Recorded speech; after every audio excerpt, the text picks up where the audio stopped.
guys, we're back. It's another episode of the Fearless Pursuit of Freedom podcast. And as you can see on your screen, or I guess if you're listening, we've got Mike Hambright on the show today. And there's no intros needed. Mike, thanks for coming on. I'm hoping to grab some incredible knowledge for you. And thanks for coming on again. Happy to be on the show, buddy. It's I've been looking forward to it for a while. We're obviously right here in the same market, run into each other every once in a while. And so happy to be here finally. No, it's awesome. It's awesome. So we spoke at the Propelio event a few nights ago. You've been in the business a smidge. Tell us how long you've been here in the real estate realm and why you chose real estate as your pathway to success. Yeah. Yeah, it's interesting how, there's so many people that and I know in this business that we didn't start here, but we kind of found our way here, It's actually kind of like Texas, right? They see these bumper stickers like, I wasn't born here, but I got here as fast as I could, right? Right, yeah. But, I'm kind of a corporate refugee. So I started real estate in 2008, so coming up on 12 years now, started investing. But before that, I was in corporate America and, trying to kind of climb the corporate ladder and getting more education and all the things that I thought you were supposed to do to be successful in life. And just kept getting slapped down from getting fired at like a dream job that I loved to where I was kind of the golden boy in a $5 billion company. Like I could do anything I wanted. Mm-hmm. And it was just an amazing experience, but that just got pulled out from under me one day, like totally unexpectedly. And it was because I worked for I worked for the CEO of the company. He got fired. And then I was kind of tied to him. So that other guy that seems to have no filter on his mouth, he's next. And so it's me. Ouch.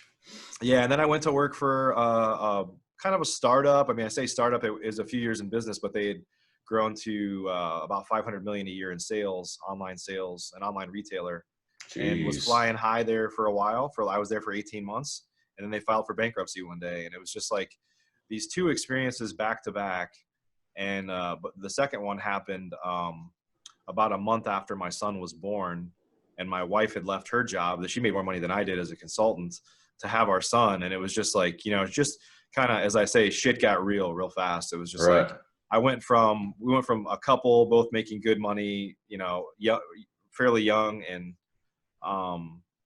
had no worries to like nothing but worry, like how are we going to make it through this and all that stuff. And it was just this realization of like, hey, I wherever I've worked, I've always been a hard worker. And it's just kind of this realization of I've been working hard for somebody else and they keep pulling the rug out from under me. So I have to take it into my own hands. And so at that point, I was like, what am I going to do? Do I go back to corporate America and deal with this again? Or do I kind of go out on my own? And, I had always been interested in real estate investing, but I had never done anything about it. I literally didn't even know what wholesaling was at the time. But went to a couple of like RIA clubs and 3-day workshops and stuff like that. And just really kind of never did anything with it. And then it was just like, at that point, you're kind of backed into a corner. Like a lot of people that I've seen that have had some level of success, they get back to a point to where like, failure is not an option you're willing to accept anymore. And hobby mode isn't an option either. It's like, this has got to get serious now. And so that's what happened in 2008. Wow. Okay. You said you went to a couple events, 3-day events and some local RIA meetups. For me, it was an evolution of, the obvious entry is wholesaling.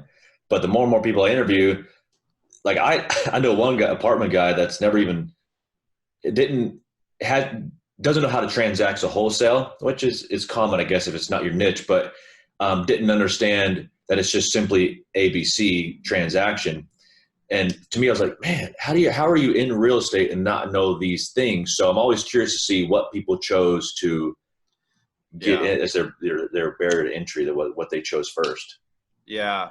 Yeah. So so in high school and college, I grew up in the Midwest in Illinois. And I worked for a store called Menards, which is like, if you don't live in the Midwest, you don't know it, but it's like the third largest, like Home Depot, Lowe's, and the Menards. And I don't know what they have, probably 400 or 500 stores, something like that. But they got hunting stuff in there too. And, it's turned into farming stuff. They got some random stuff. Yeah. Yeah. But it's, so I worked there for like 4 years and I was around people that were building stuff. And I mean, I'd never built anything, but just kind of, I like the idea, but I kind of grew up, I'm going to date myself here, but grew up watching like This Old House and stuff like that. My dad was always handy, like, Yeah. doing stuff, building stuff. But I didn't have that gene in me, or I'd never expressed it, I guess. And even to this day, I've rehabbed hundreds of houses, and I don't do any of the work myself because that would be a mess. Yeah. So what I was really interested in was rehabbing, like fix and flip, taking ugly houses, making them pretty. Yeah. That's really what I was interested in, and making money along the way. And then very quickly, I realized the power of wholesaling. When you start your business, just that quicker cash flow, because when my wife and I started in 2008, we got an office right off the bat. We hired an admin right off the bat, and very quickly thereafter hired an acquisitions manager. So we were kind of built to scale right from the get-go. And I know that's not how everybody does it, but that's how we did it. Yeah. So it led to us doing 65 deals in our first year with zero experience. So, Nice. but right out of the gate, we realized, hey, we can't rehab them all, and we shouldn't rehab them all. But we probably, for the first several years I was in business, we were probably rehabbing, 60, maybe 65%, and then wholesaling the rest, and keeping one as a rental every once in a while too. Yeah. But yeah, so I'm more of a, just because I got access to capital through a couple of relationships early on, that I've never been afraid to take a house down. And in fact, for the last 5 years, I do almost no assigning. We would rather take it down and kind of wholesale it at a minimum, just take it down, put it right back on the MLS. Sometimes not even cleaning it, just because the market's been, so hot here in Dallas on the resale side. But yeah, for new investors, for sure. I mean, wholesaling plays a big role in getting that cash coming in the door and helping kind of feed the monster of lead generation and covering other business costs. Yeah. Yeah. That was my thing, is wholesaling. I chose wholesaling because I was broke. I was able to figure out a couple of deals, and I was like, oh, this kind of works. And then I was like, well, duh, I got to go flip houses. And scaling adds moderately difficult. You got to have the right people and the right crews and a certain aptitude for babysitting adults. But supposed adults. Yeah, right. Yeah, you often wonder, like, man, how'd you make it to 36 years already, or alive and well? But yeah. And so that's what you've been doing for the 12 years is the single family niche. Yep. Yeah. So, about, I'd say, a couple of years into our business, we started keeping rentals. I don't know if we kept any in our first year, probably a couple. Yeah. And then we started keeping about, maybe we were doing 60 to 70 houses a year for a number of years. And then, like a lot of people, things get more complicated. So got into the rental business, which I don't manage, but they even not managing them, they're still not passive, Right. So if anybody tells you they're passive, they're lying, or they just haven't owned them long enough yet. And then a couple of years in, after I'd done about 100 deals, I started coaching and mentoring. And so I've been doing that for about 10 years. So that's become a pretty significant part of my business. And the truth is I think, early on in real estate, like once I got past, like, okay, we don't have to worry about paying the bills anymore. This isn't about like a survival mode thing like it was early on. I quickly realized, like, real estate's kind of a lonely place. You're out doing your thing. Even if your business is doing really well, it's kind of, at least back then, I mean, I'm not saying social media wasn't around, but it's not as prolific as it is now 10 years ago. Right. And so, it was just like, it was hard. You go to RIA clubs, but if you're doing a fair number of deals, you're kind of rare at a RIA club. Like a lot of people there are new or newer, or trying to get started, or trying to sell something to new people. And so it was just hard to build like meaningful relationships and friendships. And, any close friends that I had at that point were not in real estate. They were from, other parts of my life. And so it just started to get kind of lonely. And so I found some pleasure in, I guess, teaching people what I know and showing them how we do things. And that led to like finding ways to work together in JV, to just full on kind of coaching. And then of course it's led to masterminds and a whole bunch of other stuff now. Yeah. I mean, all those things ultimately led to, my podcast and launching FlipNerd. And so, it's like, these are all stepping stones along the way on the way to, somewhere that we don't know yet, hopefully. Right.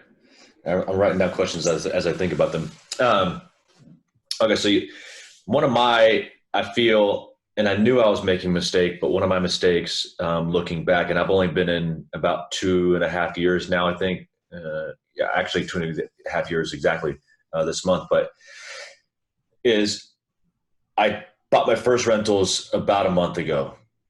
And there was a lot of reasons why it took so long. It was, oh, flipping's nice. It's bigger paychecks. Wholesaling's nice. It's bigger paychecks. And then every time I got a big paycheck, I'm like, oh, I feel rich. And then it would be burned in like 2 weeks. And then, so it was the roller coaster of the money. I was like, oh, I don't have the proper private money connections for long-term financing, and I don't have the bank connections. And there was all these things I kept telling myself.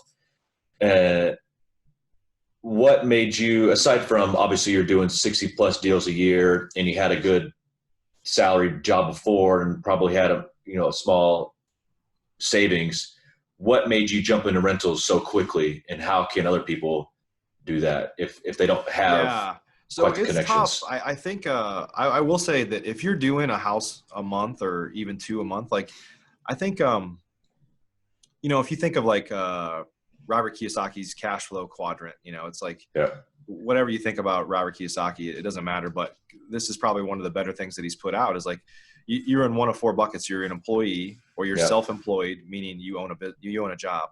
Yeah. Or you have a business, which means you have employees and systems and processes. And so the business is able to run to some degree without you. There's varying degrees inside of there. Or you do literally nothing and you make money while you sleep because your money's making you money. Yeah. And so that's kind of like the progression too. And some people may say, I want my money to make me money. And I do that now because I've started investing in multifamily over the last couple of years. But like, I'm not the type of guy to go lay on the beach and like, I do it for like a day and I'm bored out of my mind in like 2 hours. I'm like, I gotta do something, right? Yeah. So it depends on, but it doesn't mean that you have to lay on the beach. It could mean you spend all your time, you donate your time to charity, or you do other things. Like at that point though, you don't have to worry about like going to work. Right. Yeah. And so, I always knew that I wanted some level of passive income and to build up some assets. And I didn't, honestly, for many years, it was painful because the renters, they don't cash flow that much, like especially early on, and we're trying to aggressively pay them down. But I kind of knew I always wanted assets that would eventually be paid off and we would build some wealth there. So we have a portfolio of single family rentals and some notes now. And so the truth is, most of my wealth is in my rental properties, and it's locked up in there until I choose to unlock it. Right. But I will say that if you're doing a deal or 2 a month or less, like it's hard to put them away unless you have another stream of income. Right. You really have to, like, if you're at a minimum wage job, you're probably not saving for retirement either. Right. Yeah. So it's kind of it's an extreme example, but it's kind of like if you're doing a deal or 2 a month, you're probably have a decent life, but you don't have enough to like bring on many staff or save for retirement, if you will, which for us is kind of through rentals or passive income, right? So you kind of have to step it up. You get up to like 2 to 4 and it's like, okay, now I can bring on an admin. Now I can have an acquisitions guy, and I can focus kind of on building the business and not so much in the day to day. And as you scale your business, you start to get more disposable income, but more opportunity income to invest in other things than your day-to-day business, if that makes sense. So that's kind of my thought on that. So if you're doing enough volume to, I sell 2 and I put 1 away, I sell 2 and I put 1 away, something like that is good. Or you build up another revenue stream, which for some people it's, they might have a hard money business and every house they buy, they can keep as a rental, or they can do something creative with it because their money is being made on lending, or, it could even be a job, or if you have a spouse that has a great income, it could be, you don't have to worry about feeding the family and paying the bills at home. Like it's all reinvested back into your future, some of which could be rentals. Right. Definitely. While we're talking on rentals, I wanted to touch on a couple things, because I think ultimately all landlords have a different view of how they would like their portfolio to look like. I have a good buddy, Yale. He's very strict on his rental portfolio. And he deviates a smidge, but for the most part, it's basically hedge fund properties. It's 1980 plus or 1980 and newer, 322s, brick houses. He does have a couple stick builds and a little bit older, but for the most part, he sticks to that. And then I know people that they're not going to spend more than $40,000 on their property, and it's gonna, they're gonna be all in at 50,000. It's gonna rent for 900. So you got these massive cash flow headache portfolios, and you got these nicer appreciating brick portfolios. Have you dialed in a niche? You're like, the numbers work, I'll take it. Well, I dialed it in several different times and thought I want to do this, now I want to do that. So yeah, it's changed a lot over time. I'll say early on it started with probably more like C-class properties, not like war zone, but kind of. Yeah, that's where I started. Yeah. Terrell. And I'll say that that probably, I would say probably the majority of my houses are probably in that B minus C plus range, but I do have some that are kind of B plus type houses, like a couple of the area here, a couple of nice areas of Carrollton. Yeah. Like it's turned out that those have been my best rentals by far, but I just couldn't have predicted that at the time because I was just tucking one away. And so I heard early on a guy said this during an event I was at, that he wanted more of the type of house that he could eventually retail. And so like B-class properties, like he basically said, I don't want the type of house that when I want to sell it, I got to sell it to a guy like me. Right. It's a good point. Yeah. And it hit home, and I was like, oh man. So then I kind of started to do some more B-class stuff, but I would say most of my stuff is kind of that C plus, B minus. And, at this point, this is what I believe, and this has evolved over time. I do wish I had a little bit nicer property on average, but I think when the time comes to harvest them, I never really thought this before, but over the past couple of years, I've seller financed a few of my rentals off, just like a couple problem ones that I'm like, you know what, I'm just done with that house. Let's just seller finance it. And we've seller financed it, and it's like it cash flows more. We have zero headaches. Right. And so I'm at the point now to where I believe when I start to harvest my rental properties that we'll seller finance them off. Yeah. Instead of necessarily retailing it. And so, but I have other sources of income too. So it kind of depends on your situation. But, I think if you just try to think of how will I exit this house? How will I exit my houses or my portfolio when the time comes? Yeah. And that tells you if you want to rehab them and retail them off, then you should probably have a more of a B class or above type property, because those are going to retail better. And if you're willing to sell or finance them, then a C class property is okay. Right. Yeah. No, it makes sense. As long as the laws don't change and stop allowing us to sell or finance and all that stuff. Right. Yeah. Right. Well, and if you're just over real estate in general, you just want to just sell them all off and go sit in the islands. But yeah. At what point did you get property management for those?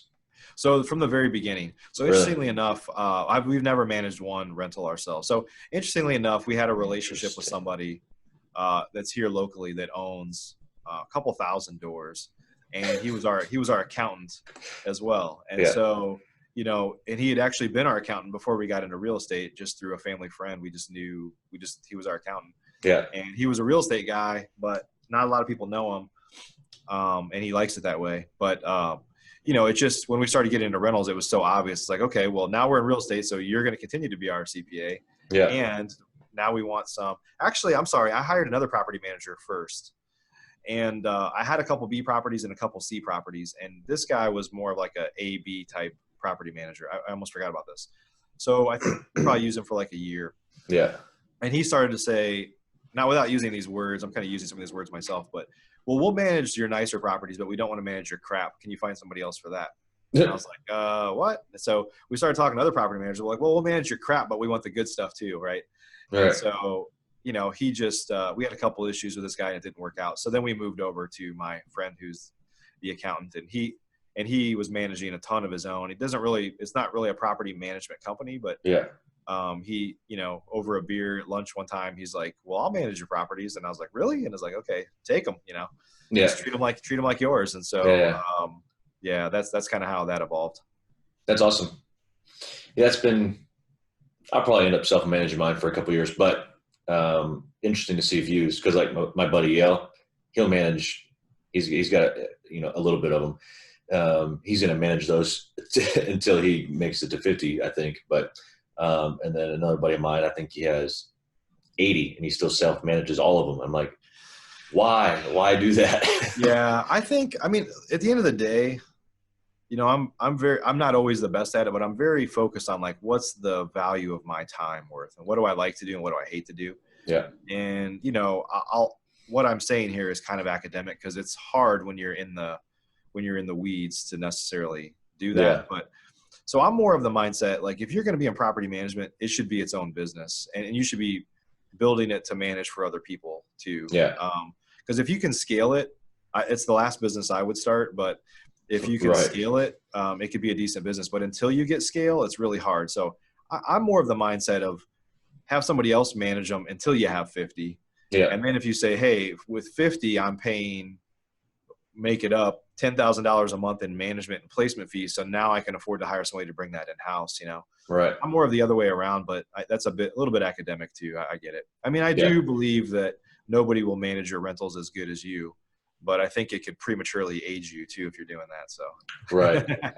I think that's a decent segue into earlier. You said you started in the business and you got to a point where it was past survivor mode, and then you just said, about the aging thing. So, okay, so you made it past survivor mode, and now you've got all the multiple different facets of your business going. Has stress gone down or has it gone up? Because you hear the phrase constantly is mo money, mo problems. How has it panned out that way? There's some truth in that. Yeah. Okay. Yeah. I think, at the end of the day, like if I look back to myself, like everything I've been through in my life, like when I was like, if my mom's listening to this, sorry, Mom, she might know some of the stuff at this point. Yeah. When I turned 17, I got a fake ID. Yeah. And I literally started buying like a couple of kegs every week, and I was throwing like keg parties, and I was like selling cups. I mean, I was like, dang. when I was in fifth grade, I was selling candy and marbles and stuff on the playground. Like I've always had this entrepreneurial gene, which didn't come from anybody in my family. So I don't know where it came from, but I've always been an entrepreneur, and the throwing parties that just evolved throughout college. And even I went to grad school and I started a club in grad school. Like I've always been like a party planner. I've always been like pulling people together. Yeah. And so when I started coaching, the same thing happened. So Keggers, everything. I never wanted to start a RIA club, but what I did when I started kind of networking in Dallas is about 10 years ago, I started doing these things that I called Rehab Live. So I'm like, hey, I'm rehabbing houses. Like at any given time, I'm rehabbing 5, 10 plus houses all over town. So, and at that time I was driving around to check on them all, which I don't really do anymore because I have a contractor that I just trust implicitly. But at the time it was like, meet me at this house 3 times, and we'd get like 30, 40, 50 people there. And we'd meet at the beginning, like before we started anything. We'd meet like 2 weeks later when we're halfway through, and then we'd meet 2 or 3 weeks later when we're done, and just sit around and talk about it. Yeah. And it was a way to kind of pull people in and teach a little bit. And then that evolved. Like I found coaching students through that, and private money, and there's lots of things that came out of that. Yeah. But I've always been the type of people that's like party planning. I'm pulling people together to do things. And so even with my coaching program now, we're very big on community. So we do stuff online, but we have online group coaching. And then we have like this Friday, for example, one Friday a month, we have something called Fly In Friday. So people fly in from all over the country. We meet in a hotel room and we just answer questions and talk and help one another. And so my thing is always pulling people together. Right. And so that's my thing. That's just kind of what I do. And so I started doing that with coaching, and then it evolved into the masterminds, and I do it with family, like I do with friends. I do it in every area of my life. And so it's just kind of I guess it gives my life more meaning to pull people together. And so I would say, I don't know if it's about more money, more problems, but as you scale, like it's weird as entrepreneurs. And I don't know if you're probably this way too. And probably most people listening here are. I think the real problem is that we keep moving the damn goal line. Yeah. Like I'm not like, hey, I got there and I'm done. It's like, I got there, what's next? And I got to keep moving that goal line out. And that's what causes problems is it's like a cat that's bored and you got to like start batting a ball around to entertain yourself. Like some of us do that in business. You're like, well, what can I break or what can I go start that I'm going to like risk everything I've done and try to like Yeah. break myself in the process. We're weird, man. But Yeah. so I think that is the bigger problem, is sometimes not being content with what you have. It's like, I have to go take it to another level. Yeah. Yeah. Yeah. Okay. I have a couple more, but I didn't know how I should. Okay, let's talk about scale before I ask these other ones. So, you from the beginning, day one, basically you said you brought an office manager and an acquisitions pretty quickly, and you've been a delegations type person, and always had scale in mind. I have a group that I'm in where a lot of them have built that huge 30, 40, 50 member company, and they're like behind closed door, they're like, Brandon, I wish I would have gone your way. I wish I would have done the VAs, or wish I would have stayed small. I mean, everybody's, toleration of risk or maybe even their specific business model went the wrong direction. But what do you say to the person that, because you're big, was there things that you would have done differently in the growth phase, or did everything? I think, so I've always been really hands-on in all my businesses. So even when we were doing, 60 or 70 houses a month, I was still in the truck all day long, driving around, checking jobs, doing all that stuff. And so Yeah. I would say now I'm skilled more now on the kind of information side with just all the coaching and masterminds and stuff like that. And half of my team isn't even in the U.S. Like, we have folks that are all over the world. Yeah. And so even right now, I'm in my offices in Carrollton. I'm the only one here today because I have there's a handful of people that work here, but a couple days a week they don't work here. Yeah. And so we're pretty virtual now. But I don't think, I think that people have to kind of look inside and say, there's some people that say they like, or maybe they really do like building a business so they can impact other employees around them, give opportunities to people. And you have to know whether that's you or not. Yeah. I like working with people, but I don't really like to have I don't like to have to be here every day. Cause I like to travel and I like to do things. And so I don't like to have to be here every day. And so I would say, I'm just, thinking out loud now and kind of babbling at this point, but I would say that, there's probably over the last 12 years been some level of business maturity that's happened. Like, I'll be honest, I'm not the best manager. And part of it is as an entrepreneur, like, I just feel like when somebody has a job to do, they should do it, but it's not always that way with employees or staff. Right. They don't really take the level of maybe pride you have, or maybe the level of,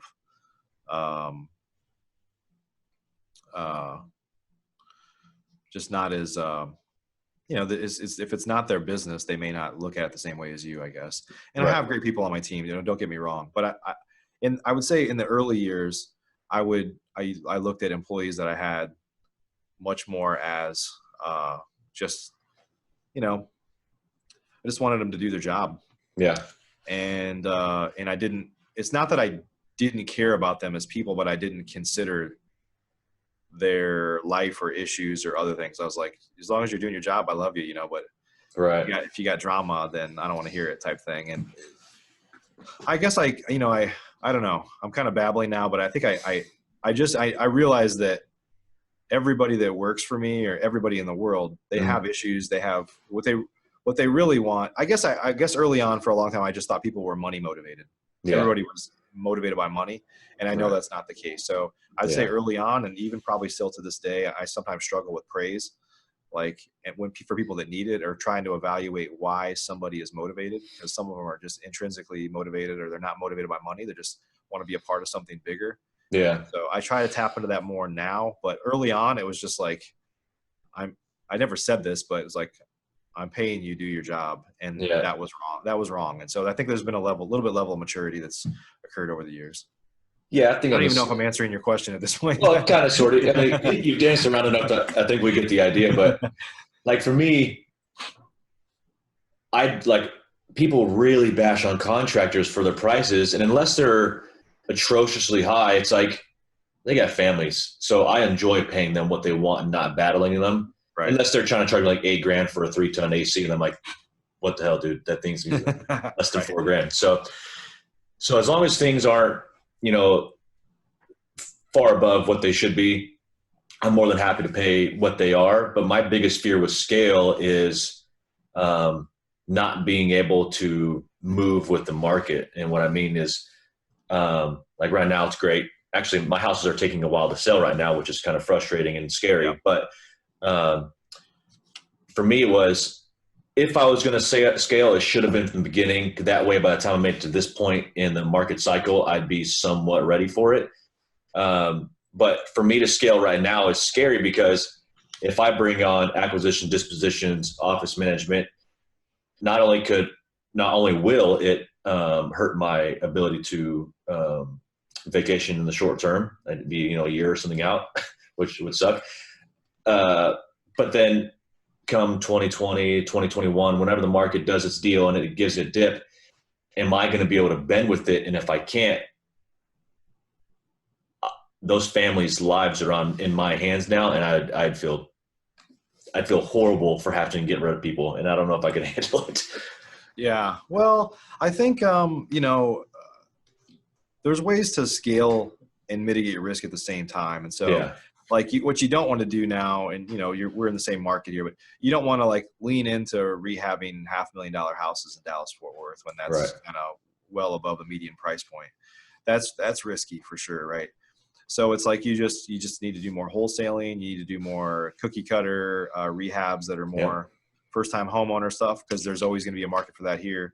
And so, you just have to find ways to mitigate risk. And I think, for people that have picked up the people are constantly picking up bad habits, right? And so what the last cycle has allowed some people to do is do more deals but thinner margins.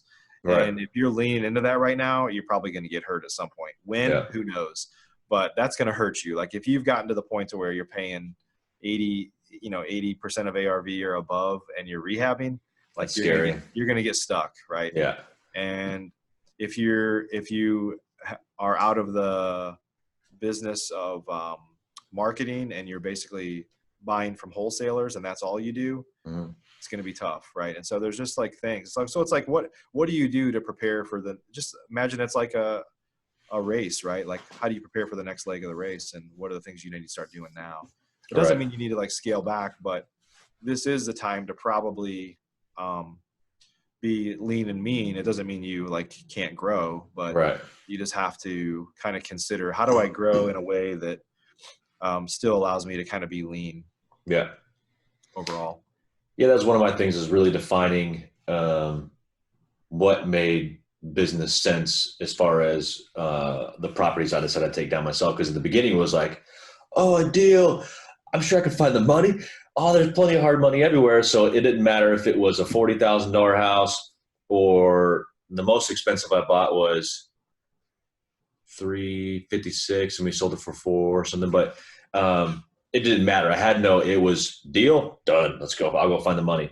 Now it's like what you were saying, affordable housing and under. So I mean, my max ARV is going to be 225.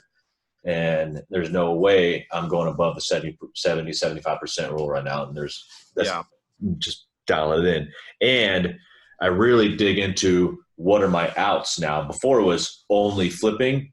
And now it's, if I have to hang on to this, will it cash flow, or will I be digging a deeper hole? So I look into that now too, but that's been my evolution. That's one of the other areas too where rentals come into play. If you buy them right and you hang on to them, I know different people have different thoughts on, mine were always kind of bought with, why would I ever sell them? I'm going to keep them forever, which isn't totally true, but I'm not looking to like ride market cycles and say, hey, I'm at the top of the market, let's sell them all and start over. Yeah. That's not really what I want to do. But it helps weather the storm. So if they're cash flowing a decent amount, it's like I have another source of income now to lean on. So for example, when people are only wholesaling, like they can never stop. You just never get off that hamster wheel. No, I don't know. Stop doing deals and you're out, and the money stops, right? So, but that's where it's good to have some multiple streams of income. So when market shifts, you have options. You have to pivot, but you don't have to pivot as fast, or you can think about it a little bit, Yeah. Yeah. On the topic of market, where do you think the future, or what do you think the future holds for us in the coming months? Coming months. Wow. I have no idea, man. I used to think like, I used to play economist with a buddy of mine. We thought we were like super smart, and we'd go get coffee and talk about the market shifting. This is like 4 years ago. We're like, yeah, I think it's going to slow down in the next 12 months. Like we just kept pushing it out. So who knows? I feel like it's always different by what part of the country you're in. Right. And so, I definitely think the coastal markets are slowing down faster than here. In the Dallas market, I don't think there'll ever be a crash. I mean, I think we might go sideways for a while because there's just so much population influx, so much job growth in DFW and Texas even, that I don't think like we'll be the last place that gets hurt in the country, I think. So we're kind of sheltered from that here. But man, I don't know. I just feel like if anything, we're going to go sideways. But I don't think we're going to see a crash here. I think some of the really high-end markets will definitely they're already seeing pressure now. Yeah. So, I think if we just focus on entry-level type houses and maybe even a little bit above in this market, or if you're in a market like that, you'll be fine. If you're in the Midwest and there's just a bunch of cheap houses and a lot of markets, the population's declining there. I mean, I think there's still a good play for rentals or even seller financing deals. So you just have to kind of pick what works. But high-end rehabbing isn't working anywhere right now consistently. There's people that do it, but it's just a matter of time. I mean, it's kind of like a game of hot potato. So yeah, it's a scary one. Yeah, I've never had the interest in going in. Well, my ego says that'd be freaking sweet. I'd love to go build a $2 million house, but the other part of me is like, well, what happens when shit hits the fan? That's going to be all over me. Yeah. So, okay. You also have, skipping outside of the immediate real estate discussion, but you also have a podcast, and you've been doing it significantly longer than I have. Why'd you start that? You said you started doing like the property tours and stuff to meet people and network and build those relationships. I assume that's the same deal. Yeah, it was kind of an evolution of that. So what happened is, and I've been doing the podcast now. We have a couple of shows now. We've had a couple that we've done over the years that aren't around anymore. But the first one is still around as our main podcast, is the FlipNerd podcast. And I've kind of rebranded that a few times. So now we call it the FlipNerd Real Estate Investing Secrets Show. That's too long of a name, but that's what the name is. So, I was doing those rehab live events, and it was just in DFW, and it was kind of local audience. And then, I guess that was probably maybe 8 years ago or so. Yeah. I hired a videographer to start kind of following me around and help me create content. Fancy stuff. And so, yeah, it's fancy. Now, we didn't know what we were doing at the time. And in hindsight, like if I don't have a videographer now, but I wish I did. And so now I don't really want to pay for that, but I like the idea of like knowing what I know now about content creation and social media, like we could take it to a whole nother level with that resource. But then I was like, I had a hard time keeping him busy. But he would just follow me around, and we'd go to houses, and we kind of started doing that rehab live thing on video so I could share it online. And I knew nothing about online advertising at that point. So it was just, we would post it, and whatever happened organically happened, so pretty wasteful in the grand scheme of things. But yeah, so I kind of took that on the road of, if you will, of doing these rehab lives, like watching me rehab a house. Hey, we're back for the fourth time checking in, and I show up and my contractors aren't there. Where the hell are these guys? And it's kind of the experience of day in the life of the type of life that you and I live, Yeah, the real HGTV. Yeah. And then after a short period of time, I realized like I wasn't keeping the video guy busy. He was a young guy. He's kind of like not reliable at all. Yeah. And, just like, it was weird. So I ended up letting him go, and I was like, okay, how do I still create content? And that's kind of around the time where I started the podcast. Yeah. And so, when I started it, so 6 years, I mean, there were probably 10 other real estate investing podcasts out there, a couple that were dormant at that point, but a couple guys, some friends of mine, like Sean Terry had his, Joe McCall had his, Matt Terrio. There's a few guys that I know that had shows out there, but it was just a few. I mean, now it's like, I don't even know. I haven't even been in iTunes to count, but it's got to be like 100, 150 or more, right? Yeah, there's a lot, especially in DFW. Yeah. Yeah. So, it was just a way to kind of it basically helped. Like what I said earlier is I'm big on networking and meeting people and talking to people. And honestly, it was for me as much as it was for anybody else. It was just for me to like talk to people and meet people that I knew or knew of, or I would like to get to know this person better.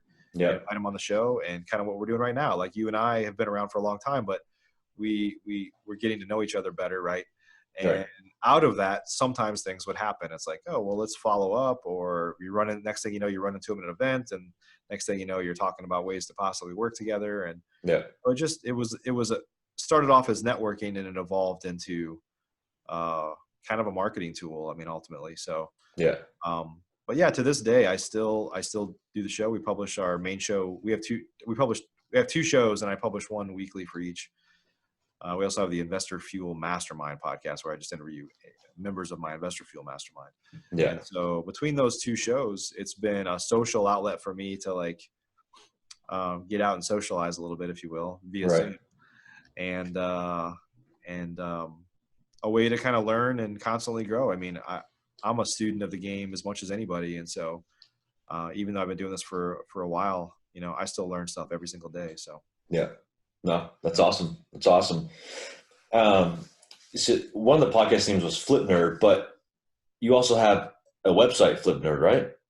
Yeah, FlipNerd.com is our website. So about 6 years ago, I launched the show. It'll be 6 years right around Christmas time, and that when I launched the show, we also started development of the site, FlipNerd.com. So we had kind of a placeholder site, but I spent, it's one of those things where I spent I don't even say a small fortune. It was like a mid-sized fortune trying to build the first FlipNerd site. Yeah. With custom development, like all this stuff. It was really ridiculous, but sunk a fortune into building something that I thought would be awesome and was going to like change the world. Yeah. And it just wasn't financially viable after doing it for a while. So, so over the years, we have just effectively have rebuilt FlipNerd into what it is today, and it's primarily shows and blogs and information. So we have over 1,500 videos on there, most of which are shows, and hundreds of blogs, and just kind of a resource of content. At one time, you could list properties, and there was like a vendor directory, kind of like Angie's List and stuff like that. But we just kind of realized that, hey, like I used to think that FlipNerd was a business, and now I just look at it as it's just a credibility piece. It's a repository of all the content that I've created, and so yeah, that's evolved over the years. Yeah, that's when I was at a broker at one point, and he was telling us to go list our wholesales on your site. Yeah, and that's been 2 years or something. But I thought about that actually, having a place for, because I've interviewed, I think you'll be 64 now, but I've been on probably, I don't know, 10 other podcasts before, but I thought about grabbing all those videos and putting them in one spot. So I think it's a good idea. That's a good idea to have kind of if you're on your site, just have like, media or shows you've been on, or things you've done, places you've spoken, things like that. Yeah, because it works. I'm in the middle, and hopefully tomorrow I'm closing it, but I'm closing a small apartment complex tomorrow. Nice. And I was able to get him to owner finance to me. But he said something the other day. He was like, I asked a lot of people about you, and I Googled you, and that's why I'm comfortable owner financing in my apartment. I'm like, there's something about this Google thing. So I need to start putting all my shows somewhere where, just the average Joe or potential seller could look you up and be, Yeah, it gives you credibility. I've been doing some TV appearances and stuff like that, and it's largely for credibility reasons. Yeah, you have. You've been on doing it for that reason. It just gives you credibility for the things that I do and the things that I sell. Ultimately, if I can say that I've spoken at these places and you've been a guest on these different TV shows, then it just helps with credibility. Yeah.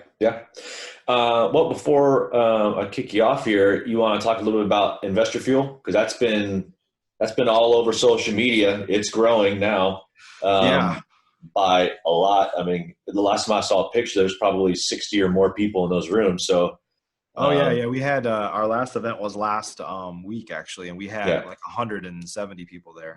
Jeez, I was looking up. Okay. Yeah.